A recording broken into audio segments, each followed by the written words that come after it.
ज्या ऐतिहासिक क्षणाची आपण वाट पाहत आहोत, मी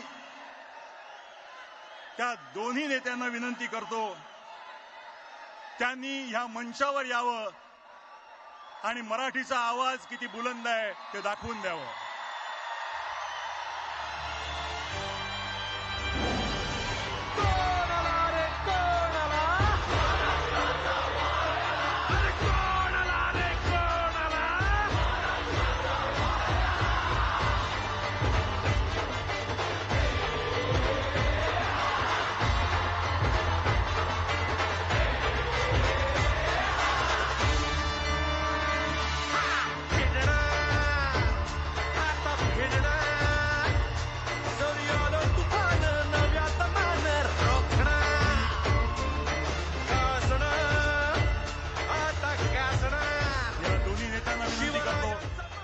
त्यांनी छत्रपती शिवाजी महाराजांच्या पुतळ्याला पुष्पहार अर्पण करावा आणि या कार्यक्रमाची औपचारिक सुरुवात.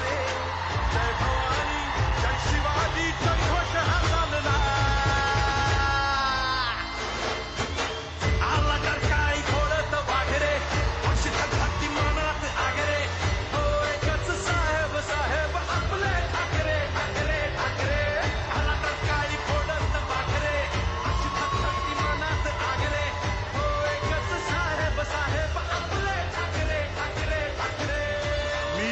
सर्वांना विनंती करतो की आपण स्थानापन्न व्हावं.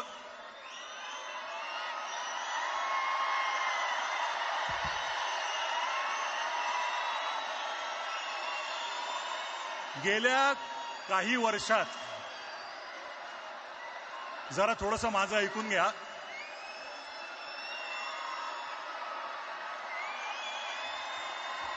बरं का, तुमच्या मनातले काही शब्द बोलतोय आम्ही. गेल्या काही वर्षात शेकडो मित्रांनी 1000 वेळा हा प्रश्न तुमच्यातल्या अनेक जणांना विचारला असेल, किंबहुना इथे उपस्थित प्रत्येकाच्या मनातला हा प्रश्न असेल की येतील का रे दोन भाऊ एकत्र.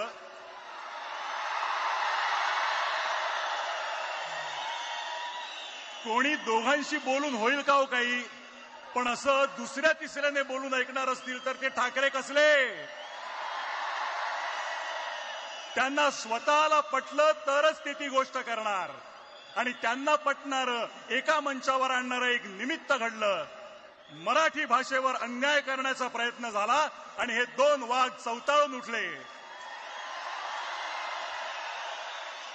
मराठी अभिजात भाषा होतीच, आहे आणि असेल, पण मागल्या दाराने तिसरी भाषा घुसवून माय मराठी संपवण्याचे डावपेच सुरू झाले आणि ते उधळून लावण्यासाठी हे दोघे आणि इतर सर्व राजकीय पक्ष जे समोर बसलेत ते आपापसातले मतभेद विसरून सगळे एकत्र उभे ठाकरे, सगळे एकत्र उभे ठाकरे ठाकले.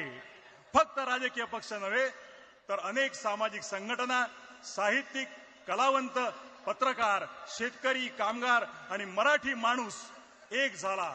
सर्वांची भावना एक झाली. महाराष्ट्रावर केली सक्ती तर आम्ही दाखवू आमची शक्ती. आणि ही शक्ती दिसताच समस्त मराठी जनांना अन्यायकारक वाटणारा तो शासन निर्णय मागे घेण्यात आला. सर्वांबरोबर तुम्हा दोघांचंही हार्दिक अभिनंदन.